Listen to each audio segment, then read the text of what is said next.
ಕಷಾಯ ಅನ್ನೋ ಶಬ್ದದ ಅರ್ಥ ನೋಡೋಣ. ಅದು 6 ರಸಗಳಲ್ಲಿ ಒಂದಾದಂತಹ ಒಗರು ಅನ್ನೋದನ್ನು ಕೂಡ ಹೇಳ್ತದೆ. ಕಷ ಹಿಂಸಾಯಾಮ್ ಅನ್ನೋ ಧಾತು. ಕಷತಿ ಕಂಠಂ, ನಮ್ಮ ಕಂಠಕ್ಕೆ ಅಥವಾ ನಾಲಿಗೆಗೆ ಬಹಳ ಏನು ಹಿತ ಮಾಡೋದಿಲ್ಲ, ಸ್ವಲ್ಪ ಕಿರಿಕಿರಿ ಮಾಡಿತ್ತು. ಅದಕ್ಕಾಗಿ ಅದನ್ನು ಕಷಾಯ ಅಂತ ಹೇಳ್ತಾರೆ. ಕಷತೀತಿ ಕಷಾಯ, ಕಷಾಯಂ ಅಂತ. ಈಗ ಅದರ ಪುಲ್ಲಿಂಗದಲ್ಲೂ ನಪುಂಸಕಲಿಂಗದಲ್ಲೂ ಎರಡರಲ್ಲೂ ಪ್ರಯೋಗ ಇದೆ. ವಕ್ತ್ರಂ ಪರಿಶೋಷಯತಿ, ಜಿಹ್ವಾಂ ಸ್ತಂಭಯತಿ, ಕಂಠಂ ಬಧ್ನಾತಿ, ಹೃದಯಂ ಕರ್ಷತಿ, ಪೀಡಯತಿ ಚ ಕಷಾಯ ಅಂತ. ಅದರ ಬಗ್ಗೆ ವೈದ್ಯಶಾಸ್ತ್ರದಲ್ಲ ಉಲ್ಲೇಖ. ಮುಖ ಒಣಗುವಂತೆ ಮಾಡ್ತದೆ, ನಾಲಿಗೆ ಸ್ತಬ್ಧ ಆಗುವಂತೆ, ಕಂಠವನ್ನು ಬಂಧಿಸ್ತದೆ, ಪೀಡಯತಿ ಹೃದಯಕ್ಕೆ ಪೀಡೆ ಕೊಡ್ತದೆ ಅಂತ. ಹೀಗೆ ಕಷಾಯ ಅನ್ನೋ ಶಬ್ದಕ್ಕೆ ಅಲ್ಲಿ ಬಂದಿರುವಂತಹ ಉಲ್ಲೇಖಗಳು. ಮೈಗೆ ಸುವಾಸನೆ ಪುಡಿಯನ್ನು ಏನು ಹಾಕ್ತಾರೆ, ಅಂಗರಾಗ, ಅದಕ್ಕೂ ಕಷಾಯ ಅಂತ ಹೇಳ್ತಾರೆ. ಮತ್ತೆ ಕಷಾಯ ಅನ್ನೋ ಶಬ್ದಕ್ಕೆ ಪರಿಮಳ, ಸುವಾಸನೆ ಅಂತ ಅರ್ಥ ಇದೆ.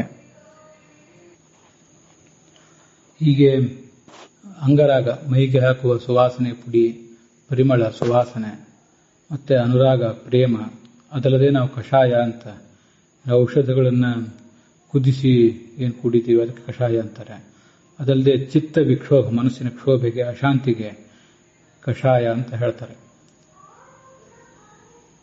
ರಾಗೆ ಕ್ವಾಥೆ ಕಷಾಯೋಸ್ತ್ರೀ ನಿರ್ಯಾಸೆ ಸೌರಭೇ ರಸೆ ಅಂತ ಕೋಶ ಇದೆ.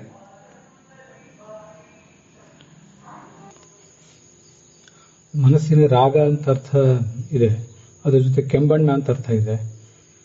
ಅದರಲ್ಲೇ ಕಾಷಾಯ ವಸ್ತ್ರ ಅಂದರೆ ಕೆಂಪು ಬಣ್ಣದ ವಸ್ತ್ರ ಅಂತ ಹೀಗೆ ಅರ್ಥ ಆಗ್ತದೆ. ರಾಗ, ದ್ವೇಷ ಮೊದಲಾದ ದೋಷಗಳು ಅಂತ ಅರ್ಥ. ಛಾಂದೋಗ್ಯ ಭಾಷ್ಯದಲ್ಲಿ ಮೃದಿತ ಕಷಾಯ, ತನ್ನೆಲ್ಲ ದೋಷಗಳನ್ನು ಕಳ್ಕೊಂಡು ತಮಸಃ ಪಾರಂ ದರ್ಶಯತಿ, ಮುಕ್ತನಾಗ್ತಾನೆ ಅಂತ ಅಲ್ಲಿ ವರ್ಣನೆ ಇದೆ. ಸ್ಯೋನಾಕ ಹೆಮ್ಮರ ಅಂತ ಒಂದು ರೀತಿಯಾದ ವೃಕ್ಷ ಅಂತಲೂ ಹೇಳ್ತಾರೆ.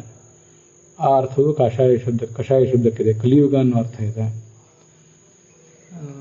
ಸುವಾಸನೆ ಪರಿಮಳದಿಂದ ಕೂಡಿದ್ದು ಅನ್ನೋ ಅರ್ಥ ಅಂತೂ ನಾವೀಗಾಗಲೇ ನೋಡೇ ಇದ್ದೀವಿ.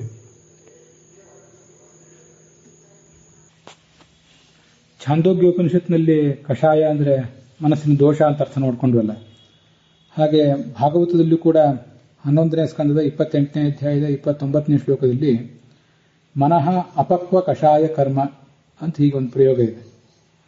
ಅಪಕ್ವ ಅಂದರೆ ಅನಿವೃತ್ತವಾದದ್ದು, ಪರಿಹರಿತವಾಗದೇ ಇರುವಂಥದ್ದು ಅಂತ ಅರ್ಥ. ಕಷಾಯ ಅಂದರೆ ಮನಸ್ಸಿನ ದೋಷ, ಮತ್ತು ಕರ್ಮ ಅಂದರೆ ದುಷ್ಕರ್ಮ. ಯಾವ ಮನಸ್ಸಿನ ದುಷ್ಕರ್ಮಗಳು ಮತ್ತು ಕಷಾಯ ಅಂದರೆ ರಾಗಾದಿ ದೋಷಗಳು ಪರಿಹೃತ ಆಗಿಲ್ಲವೋ, ಶುದ್ಧವಾಗಿಲ್ಲವೋ, ನಿರಸ್ತವಾಗಿಲ್ಲವೋ ಅಂಥ ಮನಸ್ಸು ಅಂತ ಅಲ್ಲಿ ಪ್ರಯೋಗ ಮಾಡಿದ್ದಾರೆ. ಅಲ್ಲಿ ಕಷಾಯ ಅಂದರೆ ರಾಗಾದಿ ದೋಷಗಳು ಅಂತ ಒಂದು ಅರ್ಥ ಇದೆ. ಮತ್ತೆ ಭಾಗವತ ಸಾರೋದ್ಧಾರದಲ್ಲಿ 146ನೇ ಶ್ಲೋಕದ ರೂಪದಲ್ಲಿ ಈ ಶ್ಲೋಕವನ್ನು ಉದ್ಧರಿಸಿರುವ ವಿಷ್ಣು ತೀರ್ಥಾಚಾರ್ಯರು ಕಷಾಯ ಕರ್ಮ ಅಂದರೆ ಪಾಪಂ ಕರ್ಮ ಅಂತ ಹೀಗೆ ಅದಕ್ಕೆ ಅರ್ಥ ಮಾಡಿದ್ದಾರೆ. ಕರ್ಮ ಅನ್ನುವುದಕ್ಕೆ ಕಷಾಯ ಅನ್ನುವುದು ವಿಶೇಷಣ. ಹಾಗಾಗಿ ಪಾಪಕರ್ಮ ಅಂತ ವಿಶೇಷವಾಗಿ ಅದು ಇಟ್ಕೊಂಡಿದ್ದಾರೆ. ಆದ್ದರಿಂದ ಕಷಾಯ ಎಂಬ ಶಬ್ದಕ್ಕೆ ಪಾಪ ಅಂತಲೂ ಹೀಗೆ ಅರ್ಥ ಬರಬಹುದು.